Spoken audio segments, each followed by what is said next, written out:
Welcome to icon India. ఎవరైతే competitive ఎగ్జామ్స్కి prepare అవుతున్నారో వారికి సంబంధించి పాలిటీ అంశాలను సులువుగా గుర్తుంచుకునేలాగా విత్ మ్యాప్స్ చార్ట్స్తో ఈ క్లాస్ని నేను మీకు అందించబోతా ఉన్నాను. సో దీనికి సంబంధించి ఈ క్లాస్ మీరు ఫస్ట్ టైం చూస్తున్నట్లయితే వీడియోని లైక్ చేసి ఈ వీడియో మీ ఫ్రెండ్స్కి షేర్ చేయండి. మీకు కాంపిటేటివ్ ఎగ్జామ్స్కి సంబంధించి జరగబోయేటువంటి ఎగ్జామ్స్లో మంచి స్కోర్ని సాధించేందుకోసం అని చెప్పేసి ఐకాన్ ఇండియా మీకు ఆన్లైన్ వీడియో క్లాసెస్ని అందించడం జరుగుతుంది. ఎగ్జామ్ సిరీసెస్ని అందిస్తూ ఉంది అన్ని పోటీ పరీక్షలకి సంబంధించి. ముఖ్యంగా త్వరలో జరగబోయేటువంటి ఈఓసిడిపిఓకి సంబంధించి ఎగ్జామ్ సిరీస్ని అందించడం జరుగుతుంది. దీనికోసం మీరు రిజిస్టర్ చేసుకోండి ఐకాన్ ఇండియా యాప్ ద్వారా.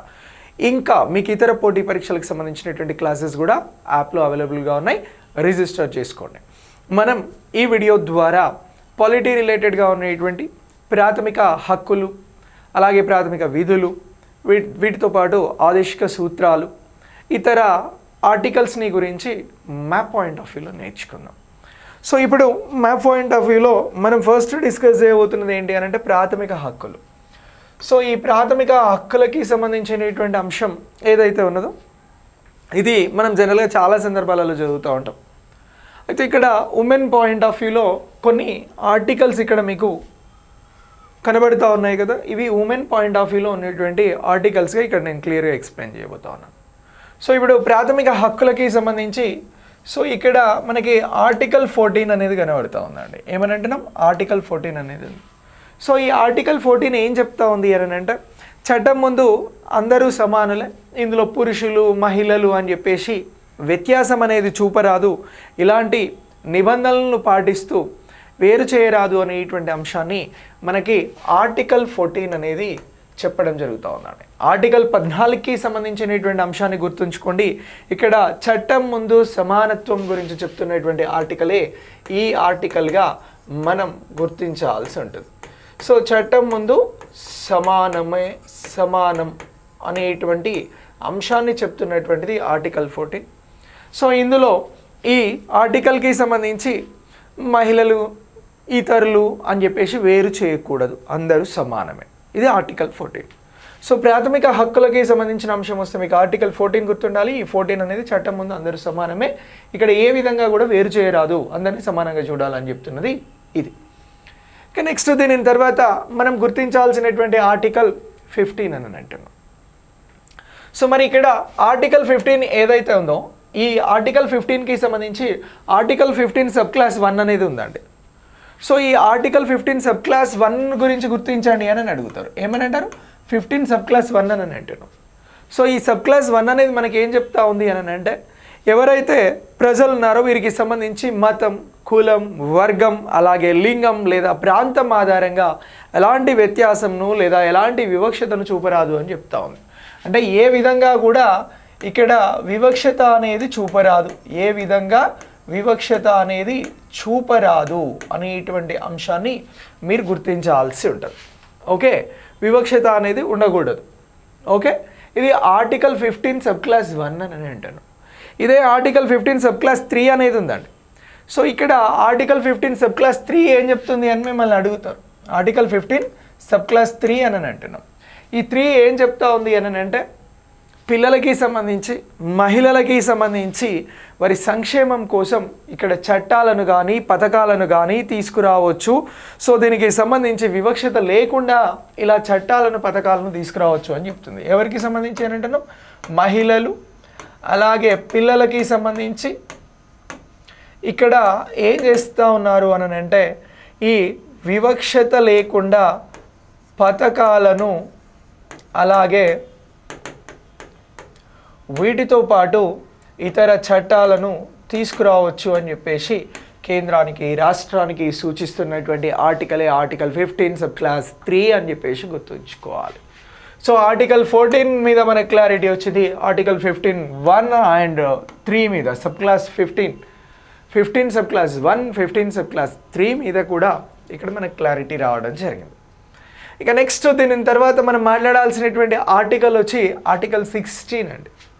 సో ఇక్కడ ఆర్టికల్ 16 అనేది ఏం చెప్తా ఉంది అని అంటే కార్యాలయాలలో ఉద్యోగాలకి సంబంధించినటువంటి నియామకాల విషయంలో సమాన అవకాశాలు అనేవి అందించడం జరుగుతూ ఉంది పౌరులందరికీ.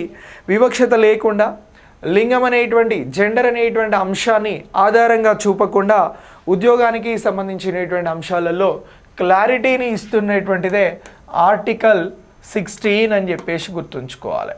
ఉద్యోగాలకి సంబంధించినటువంటి అంశాలలో క్లారిటీని అందిస్తున్నటువంటి ఆర్టికల్ ఏది అని అంటే ఇక్కడ ఆర్టికల్ 16 అని చెప్పేసి మనం గుర్తించాల్సి ఉంటుంది.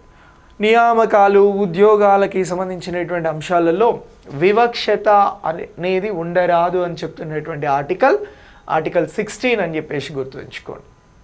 ఇక నెక్స్ట్ దీని తర్వాత మనం మాట్లాడాల్సినటువంటి ఆర్టికల్ 21 అనేటువంటిది ఇక్కడ గుర్తుంచుకోవాల్సినటువంటి ఆర్టికల్, ముఖ్యంగా ఉమెన్ పాయింట్ ఆఫ్ వ్యూలో. సో ఇక్కడ 21 ఆర్టికల్ ఏం చెప్తా ఉంది అని అంటే నీ జీవితాన్ని నువ్వు రక్షించుకోవడానికి నీకు సంబంధించినటువంటి వ్యక్తిగత స్వేచ్ఛ ఏదైతే ఉందో ఇవో దానిని అందిస్తున్నది. ఏమని అంటున్నాం? వ్యక్తిగత స్వేచ్ఛకి సంబంధించినటువంటి అంశాలను చెప్తున్నటువంటి ఆర్టికలే మనం ఆర్టికల్ 21 అనేటువంటి అంశాన్ని ఇక్కడ గుర్తించాల్సి ఉంటుంది. సో దీని ద్వారా నీకు వ్యక్తిగత స్వేచ్ఛ అనేది నీకు ఉన్నప్పుడు నీ జీవితానికి సంబంధించినటువంటి రక్షణ, ఇతర హక్కులు, మర్యాద, గౌరవం అన్నీ కూడా లభిస్తవి అనేటువంటి అంశాలను వివరిస్తున్నటువంటి ఆర్టికల్గా ఆర్టికల్ 21ని గుర్తించాల్సి ఉంటుంది. ఇక నెక్స్ట్ దీని తర్వాత ఆర్టికల్ 23 గురించి డిస్కస్ చేద్దాం. సో ఈ ఆర్టికల్ 23 ఏం చెప్తా ఉంది అని అంటే అక్రమ రవాణాను నిషేధిస్తుందండి. మహిళలను కానీ చిన్నపిల్లలను కానీ బలవంతంగా దోపిడీకి గురి చేయడం, అలాగే వారిని అక్రమంగా రవాణా చేయడం, ఇలాంటి అంశాలకి సంబంధించి ఇది నిర్మూలిస్తున్నటువంటిదే ఈ ఆర్టికల్ 23. సో అక్రమ రవాణా, హ్యూమన్ ట్రాఫికింగ్కి సంబంధించినటువంటి అంశాలను నిర్మూలిస్తున్నటువంటి ఆర్టికల్. సో వాటిని నిషేధించాలని చెప్తున్నటువంటి ఆర్టికల్ 23. ఈ 23కి సంబంధించిన ఆర్టికల్, 21కి సంబంధించిన ఆర్టికల్ 16, ఆర్టికల్ 15, ఆర్టికల్ 14 ఏవైతే ఉన్నాయో ఇవన్నీ కూడా మనం ఉమెన్ పాయింట్ ఆఫ్ వ్యూలో ఉమెన్కి ఇక్కడ ఏమని అంటున్నాం? చట్టం ముందు అందరూ సమానమే, అందులో ఉమెన్ను ప్రత్యేకంగా చూడొద్దు అని చెప్తా ఉన్నాం. Article 15 sub class 1, article 15 sub class 3 అనేది ఏ విధంగా కూడా మహిళలపై వివక్షత చూపరాదు, మహిళలు చిన్నపిల్లలకి సంబంధించి చట్టాలు చేయాలి, వారికి పథకాలు తీసుకురావాలి అని చెప్పేసి ఆర్టికల్ 15 చెప్తా ఉంది. ఆర్టికల్ 16 ఏం చెప్పింది? ఆర్టికల్ 16 ద్వారా ఎవరైతే మహిళలు నియామకాలు, ఉద్యోగాల అంశాలలో వివక్షతకు గురి కాకూడదు అని చెప్తుంది.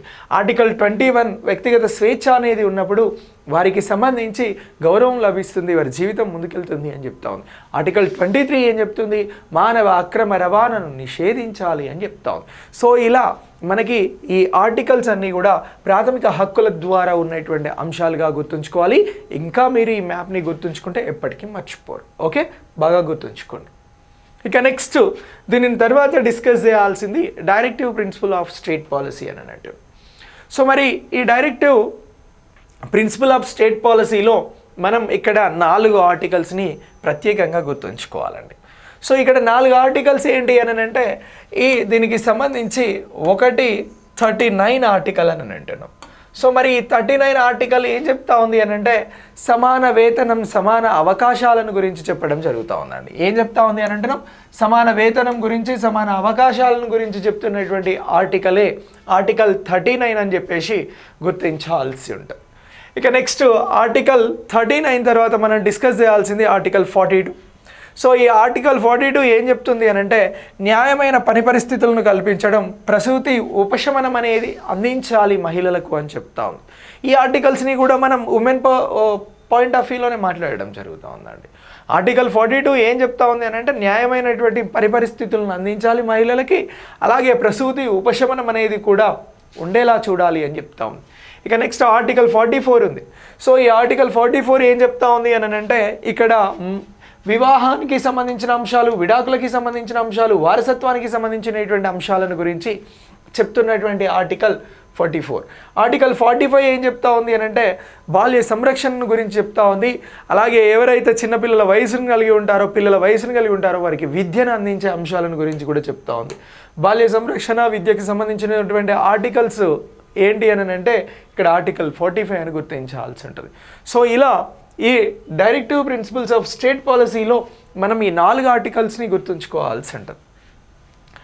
డైరెక్టివ్ ప్రిన్సిపల్ ఆఫ్ స్టేట్ పాలసీలో ఉన్నటువంటి ఆర్టికల్స్ని గుర్తించండి అని అంటే ఆర్టికల్ 39 అని చెప్పాలి. ఇది సమాన వేతనం సమాన అవకాశాలను కల్పిస్తుంది. ఆర్టికల్ 42 అనేది ఉంది, న్యాయమైనటువంటి పని పరిస్థితులను అలాగే ప్రసూతి ఉపశమనాలని మహిళలకు అందిస్తూ ఉంది.